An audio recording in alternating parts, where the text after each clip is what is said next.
vibrato stuff, and it's bringing the volume of it up and bringing the transient attack of the heavy pick stuff down, so it all kind of sounds unified. If I was playing a Telecaster through a 59, Fender Champ, I wouldn't be doing any of that legato stuff because you wouldn't hear it. You'd hear clappity, clappity, clappity. But part of what's turned into my language on the electric guitar playing melodies and solos has been dependent on techniques that go from Chuck Berry to Alan Holdsworth and all the gain stuff that Hendrix had pioneered, how we could use almost any kind of gain to tell a story within a song.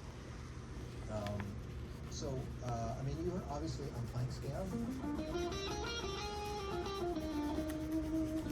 doing vibrato. I hope people would notice that very often I hit a note and my finger doesn't move and then the vibrato comes. I remember that because I had a particularly bad lesson with Lenny Tristano once, who told me that most people use vibrato like a nervous twitch. And it's actually something that should be applied because you want it to happen, and it should be different every time you apply it. And then he said, can you actually just hit a note and make it sound not horrible? It wasn't like, can you hit a note and make it sound good? It was like, can you make it sound not horrible? And I'm like, wow, that was sound pretty bad. So I stopped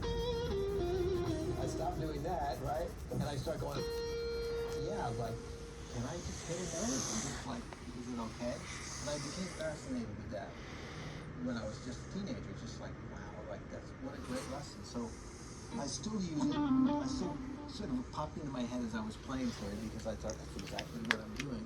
I'm still working on Lenny's lesson. But it helps, again, if you're playing something like that in minor, it's so great when you nail the intonation and the vibrato is some flavor that you get to add to the melodic story there, you look at vibrato, you look at, you take something that's been auto-tuned, a pop vocal, and it has an effect, and let's say if all things in music are equal, and you say, okay, there's that effect, that person goes up to that note, and it's absolutely perfect, and there's no vibrato, and it's completely in tune with all the other automated tracks. Great, thank you very much. And then you go to the opera, and you go, whoa, that's some vibrato. Like, what note is that? It's like, left and right, up and down. And you go, okay, that's totally different. And then maybe you listen to some Japanese or Chinese classical music, and you go, okay, they're using vibrato for a whole other message here. Not sure what it is, or a heavy metal singer, and from a couple of decades ago, and you go, wow, what's that all about, And you realize it as you mentioned, the vibrato is really part of the melodic information. And so, of course, you should choose it. You shouldn't have my vibrato, and then I just sort of pour it on, like hot sauce wherever I go. You should. It would be great if you played something and played for a friend and they'd say, who is that? And you go, oh, it's me. And they go, oh, I think so like your vibrato. It's like, yeah, you need a different one for this song. I did it. One of the things that's pretty sneaky is this whole sliding thing.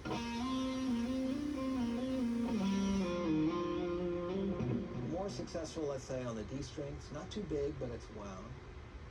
You get on those lower strings, you have to be careful, you can't press too hard, which will go up. G string is terribly pliable. It's thick, it's clean, but it's kind of loose. And so as you go up, it goes flat. As you go back, it goes sharp. You have to be careful about that. If part of your message is being in tune, it doesn't matter. But I knew that as I was improvising that, I thought, okay, the cameras are rolling, don't forget, there are ways to make this sound better by not pressing too hard and, take the risk that there might be a little less sustain, but at least it'll be in tune. If I was playing with a keyboard, let's say, and the keyboard was using moving around, I'd really have to listen to the keyboard. It's so different than the song.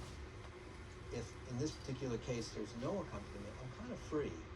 I mean, my intonation highway is a lot broader, let's say, when I'm just playing solo.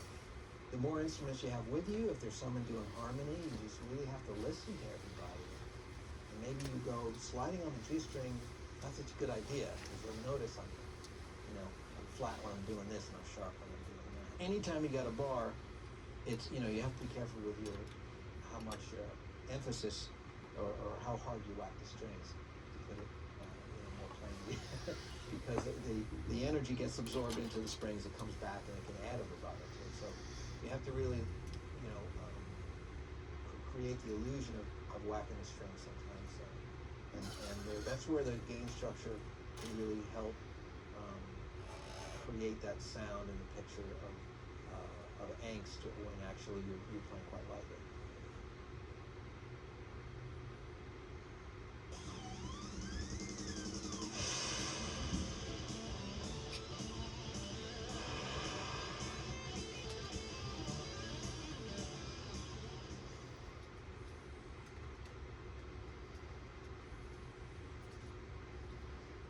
If I'm making a record, instrumental music, it's, I pour over the melodies like crazy. It's really insane how deep I get into it. And I do tend to forget, 6 months down the line, I go, oh, that's right. And somebody reminds me, 2 days figuring out how to go da-da-da, it's like, I figured out there was 600 ways to do it, and I wanted to hear all 600 before I decided that it was the first one was the best one, right?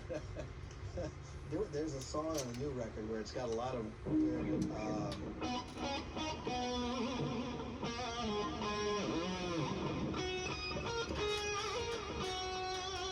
and it's kind of Beckish-like in a way, but I was just thinking about some singers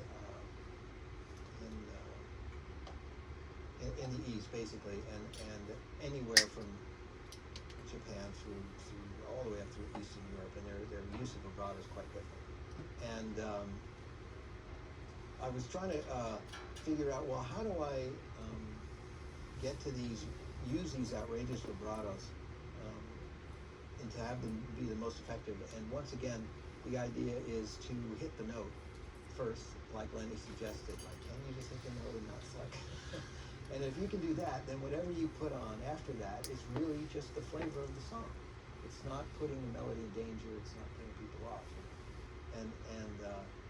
So yeah, it's a combination of the bar and the finger sometimes at the same time. But it all starts with not doing it until you've established the actual pitch, and that, I think, affects your performance. Besides it being a good idea for the audience, but it allows you to, just for that microsecond, to go, this is the correct C. This is C with a dash of this on it, with this particular flavor. Everybody has a different way of doing vibrato. It seems my most comfortable way is fulcrum style.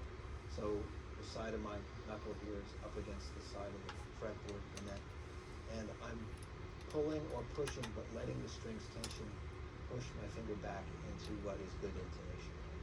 So, I don't know. I mean, it's one of those things where if you're in a position where you've got to overdo it to get the sound to be right, then there's nothing wrong with it. I mean, there's plenty of examples of great solo moments or melodic moments where it's actually not in tune, but it actually works better in the song. I'm not really quite sure the science behind that. I do know that when I go back and I listen to a lot of Beatle records, they're the most beautifully out-of-tune things I've ever heard in my life. I don't know how they got away with it, but they used it like it was a tool, which I think is either they did it on purpose or they just instinctively knew how to always sound good, no matter how they were doing it. One of my favorites is Paperback Writer. The bass on Paperback Writer is really stretches the whole concept of being in tune for a song. It's like, who cares, right? So there's so many other things going on during a performance that a player would be misguided perhaps to worry about those things. Missing the forest for the trees, just focusing on one little thing, not realizing that the audience is taking in the whole package, the whole experience. So the vibrato's got to fit, you know, and I think one of the funny things is the delay thing or reverb, because, you know, vibrato is the note and then the note out of tune, right? But somehow good vibrato is when it doesn't challenge your perception of the proper intonation of the note. And when you look at the guitar, when someone's going, it's not going to the left, in the middle, to the right. It's only going up. That's right, exactly. So, but with a delay on there, it really spreads, you know what I mean? It's a spreading device. Reverb is a spreading device. And these days, you can introduce different tuning schemes to just the effect to make it even wider. And obviously, somebody who plays with a chorus pedal into an amp with reverb, that's what they're covering their bases, right? They're saying, I'm sharp, I'm flat, I'm in the middle, I'm everything, you know.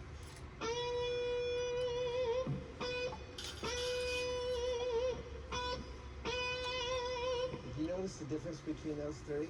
So the first one, just a little flat, could have gone up, right? Finished it with a little bit of vibrato that brought it up.